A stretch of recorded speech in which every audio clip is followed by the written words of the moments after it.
Maria Montez, with her jet black hair, pouty red lips, creamy skin, and vivid personality, Montez became Hollywood's reigning queen of Technicolor in the 1940s. Maria was a star if there ever was one. Not only a star, but she was a diva. And that was her on the set, in private life, and in the roles that she played. She was always a star, a diva. Actresses are made, but stars are born. And man, was Maria Montez ever born to be a star. She told someone once that you must always act as if you are the most beautiful and desirable woman in the world. You must demand to be treated as a queen, and you must not let any directors intimidate you, because the public has the last word. On this episode of Mysteries and Scandals, we'll examine how Maria's single-minded determination made her a Hollywood great. She was her best publicity machine. It is known that when she was not still famous, she created something called Montez Club for the Stardom. And they said she wrote to herself the first letters until the real ones came. We'll also examine how this Dominican diva became obsessed with her own beauty. One of her most famous quotes is, "When I look at myself, I am so beautiful, I scream with joy." And we'll reveal how that obsession may have led to Maria's unusual and untimely death.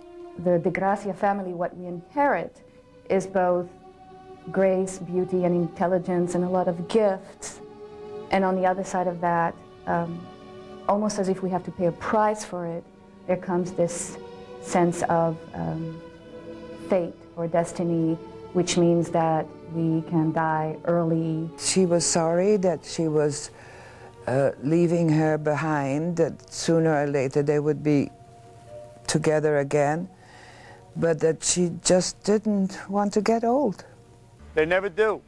I'm A.J. Benza. Stick around for the story of an actress who lived and died in the name of stardom, Maria Montez.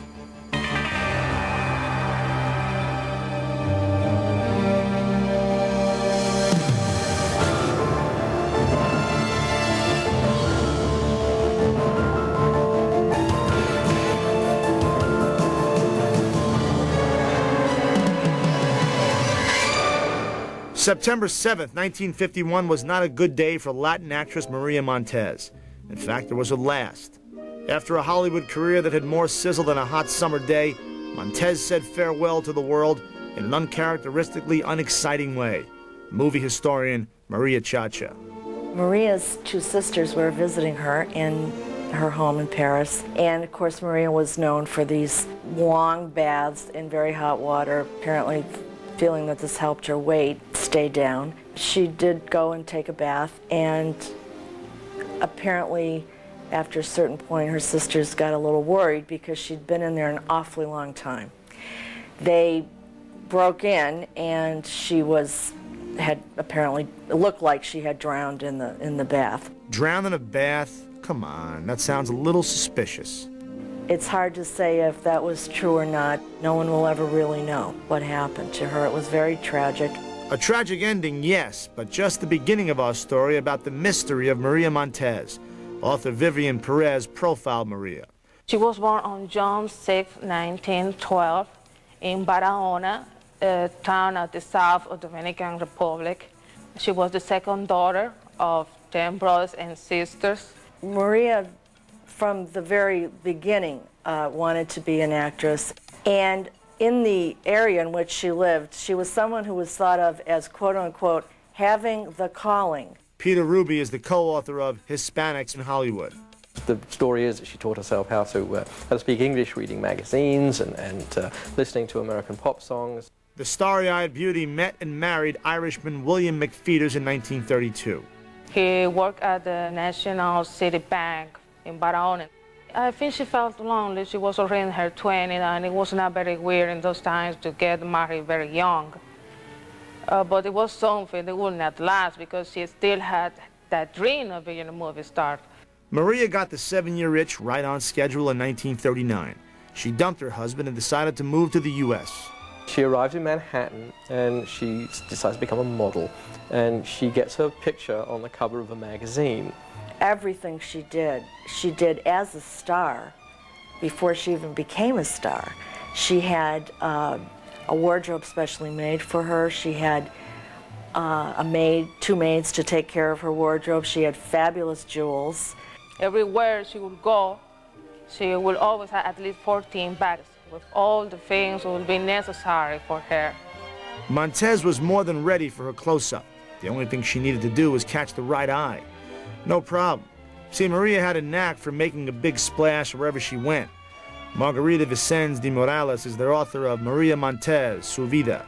Copacabana, Store Club, Luciana Purchase, was a very famous nightclub at that time. Her entrances in that places become very famous. She had a rather high profile, would walk into the restaurant, you know, magnificently dressed, flirting with everyone there, and it wasn't long before a talent agent from RKO saw her, and she was signed to RKO. Later on, Universal saw the test and made her an offer, and she decided that their offer was better, so she went to Universal. Montez arrived in Hollywood during the summer of 1940 and went straight to work on becoming a star. Photographer Tom Zimmerman is the author of Light and Illusion. They started off by doing the still portraits of her. The studio was able to promote these because she was just so fantastically beautiful. Universal put the Dominican diva in a couple of B movies, but her career took off at another studio across town. She was loaned to 20th Century Fox for being in a movie with Carmen Miranda, Donna Meche, and Alice Faye named That Night in Rio. But when Life magazine went to interview the stars of that movie, she got several pictures of her in Life magazine, and she was only there, I think, not even 1 minute in the movie. The up-and-coming actress was a one-woman PR machine. She started her own fan club and would write to the studios demanding to see more of herself. Apparently they didn't check the handwriting on the letters too carefully. Since she was the one writing the letters, Maria might not have been the world's greatest actress, but she was bound and determined to be Hollywood's greatest star. Up next, Montez becomes the reigning queen of Technicolor and turns a world war to her own advantage.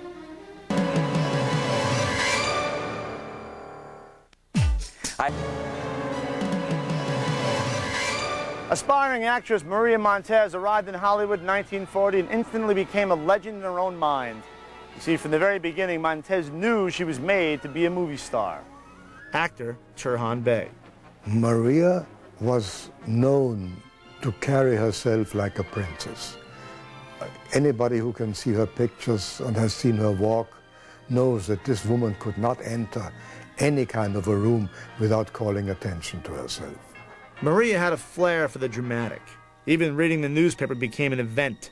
The resourceful actress dined at restaurants frequented by studio execs and served up her theatrics as the entree du jour. She sit down, very well dressed, and read the newspaper, and everything was so emotional. One waitress understood what she was doing and said, "Darling, they do not come here after 1 p.m.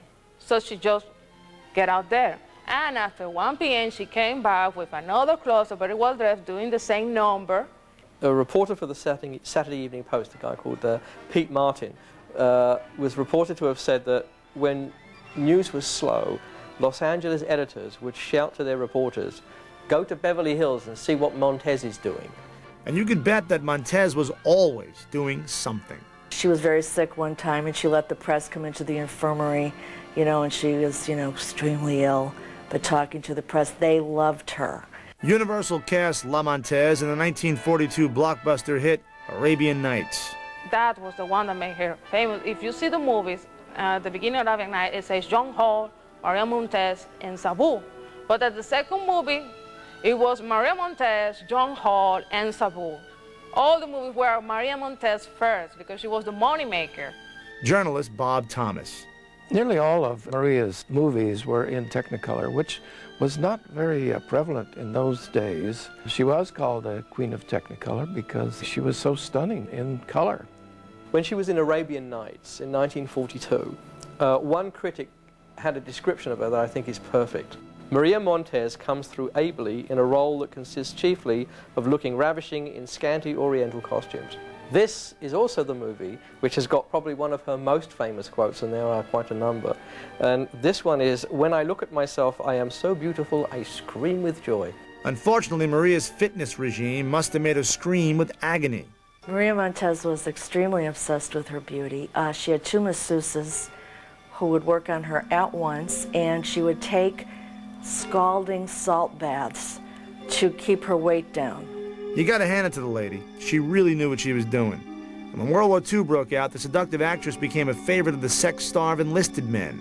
The war years were very good for publicity because pinup girls, Rita Hayworth, Betty Crable, all of the major sexy stars, including Maria, were wanted by the GIs to pin up on their lockers or in their foxholes. So that was a great push for publicity. Maria lent her fabulous form to the war effort, but she gave her heart to a young Frenchman. She met Jean-Pierre Ramon, that was a French actor in Hollywood. It was love at first sight. She met him, I believe, in October of 1942, and it was a whirlwind romance. They both were absolutely insane about each other, and they got married. When she selected the day that will be the wedding, she was according to the astrology. Less than a year later, July of 1943, he had to leave almost immediately because he was with the French Free Army. But it was a very great romance and apparently a very great love. With her husband away, Maria got a case of the wartime blues. To remedy her unhappy mood, Montez stormed into Universal with a scheme to get some press. So they figured out to get a young, ambitious, slightly crazy reporter to have a date with her. So I picked her up in a limousine supplied by the studio. We went to Romanoff's, then we went on to Trocadero, which was the main nightclub on the Strip. But when Universal's accountants saw the bill for that one evening, they just went crazy. And but it was good publicity, and you know, she got her picture taken by the fan magazine, and everybody turned out happy, especially. World War II made Maria Montez a star. Her seductive pinup photos were an inspiration to U.S. troops fighting overseas, while Maria's fantastical feature films provided some much-needed relief to the folks at home. She became really the queen, first of all, of Technicolor, but secondly of these sword and sandals epics, and she went on to have quite a string of successes with them. She usually co-starred with John Hall, with Turhan Bey, with Sabu, and they made many films together. Alibaba and the 40 Thieves, White Savage, Cobra Woman. Well, many of our films that we made together, if not all, were escape films. They were far away from reality. After 2 years of fighting for the French army, Maria's husband, actor Jean-Pierre Aumont, returned home in 1945. The couple wasted no time starting a family. They have one daughter, Tina Aumont. She was born as Maria Cristina Aumont in 1946. Montez enjoyed motherhood, but she wasn't crazy about the fact that her movie career was in a slump. Still, the eccentric actress managed to keep her name in the papers. One of the last involved a movie called The Exile with Douglas Fairbanks Jr., and she didn't realize that he was being promoted as the star of the film, and she was only on screen for 20 minutes, and she sued Universal. Maria had it in writing from Universal that she was to get top billing on all her films. And even her fans, when they went to watch her movie, they were disappointed. They say, what happened? Her name appears in the beginning of the movie when you see it, and she only has 20 minutes in there. Then she asked to her lawyer to sue Universal Pictures. They won the case. The settlement, along with Maria's waning box office numbers, didn't sit too well with the honchos at Universal. Maria's career in Hollywood ended rather abruptly. The kind of films she was doing went out of vogue. The war was over, people wanted more realism, They weren't terribly interested in the frou-frou of Arabian Nights movies. So Universal dropped her. She went independent, and she actually did Siren of Atlantis, her last American movie, as an independent. After Siren of Atlantis, she went to Europe. Her husband, of course, Jean-Pierre Amont, was French, and he was very popular in France. So they moved back to France. Needless to say, all the courtroom antics did little to endear Montez to the folks back in Hollywood. Well, one of the things that brought her back to the United States is she sued the producer of Siren of Atlantis because she was never paid.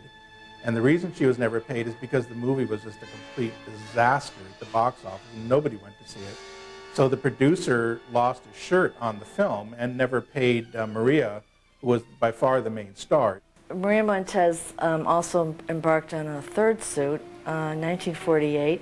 She sued Charles Buddy Rogers, who was supposed to produce a film called Queen of Hearts, which was not made. And she was entitled to a certain amount of profits and a great salary, and didn't get either one, obviously, because the picture wasn't made. So she sued for $400,000, alleging that she was entitled to all of this.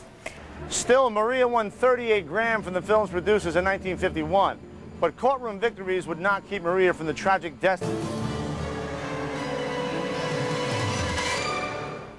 On the last day of Maria Montez's life, the 39-year-old actress was at her Paris apartment with her sisters Teresa and Ada. Late in the morning, Maria retired to her bathroom to take one of her infamous hot salt baths. They made their own breakfast, and they agreed to go shopping. So they went to separate ways to get dressed. When Teresita and Ada were ready, they said, why Maria's not here? So Ada finally decided to check what was happening to her. And when she opened up the door, they said that they only see her forehead up from the water. From the forehead down, she was totally under the water. And they called the paramedic, and they tried to revive her, but it wasn't possible. Maria Montez was declared dead. Nobody is quite sure what happened because there was never an autopsy. She'd been known to have fainting fits. So either she passed out in the bath and then had a heart attack and drowned, or the heat itself from these scalding baths induced some kind of heart attack, and she had a seizure and drowned. There was also the rumor, which, as far as I know, was never substantiated, that she had slit her wrists as well. I couldn't believe that for an instant. She was too full of life. She loved life. But close family friend, actress Linda Christian, says otherwise. Maria lost her life because she didn't want to get old. Actually, it was Tina Aumont, her daughter, who came to visit me in Rome and showed me the letter that Maria had written to her just before she was going to leave this world. And it really touched me so deeply. It said that she was sorry that she was leaving her behind, that sooner or later they would be together again, but that she just didn't want to get old. I guess when your face is your fortune, Father Time becomes enemy number one. But most observers insist that Montez would never take her own life. Maria's niece, Reina Paris. Why would a woman who's starting a new life, who's in love with her husband, just had a new baby, would want to commit suicide? It doesn't make sense to me. I was shocked because she was very young. We'll probably never know what really killed Montez. The only thing we can say for sure is that she was a lot of fun to watch while she was still around. Maria Montez was a very powerful, passionate, spontaneous woman who was very driven. She was a very soulful person. After her death in Santo Domingo, and they showed her movies on a screen, and before the movie was shown, they stood up and remained 1 minute in silence. Several years later, I think it was in 1996, the President Joaquin Balaguer named the airport of Barahona as Maria Montez International Airport. I think her place in Hollywood is in these sort of sword and sandals films. She went in like a star, she went out like a star, didn't matter what anybody did or said, She demanded star treatment, and she pretty much always got it. As I described her, as a great personality, as a great star that you could not take your eyes off when she came into a room, and that you'll certainly never forget. Those pictures that people put on her grave, it was not for a movie star. It was for a friend. That was the quality she gave to them. And if you ask me, she was still Maria Africa, that little girl, put on a stage and thinking she's a diva. She is not a diva, but she thinks she is. And that's what the people was watching. She was like a little girl playing to be a famous actress. That was her charm. Maria Montez was completely unpredictable right up until the end. Though she was never a great actress, it's a testament to Maria's star power that we're still talking about her 5 decades after her final exit. Maria'd be proud. I'm A.J. Benza. Join me the next time we meet in a state of mind called Hollywood.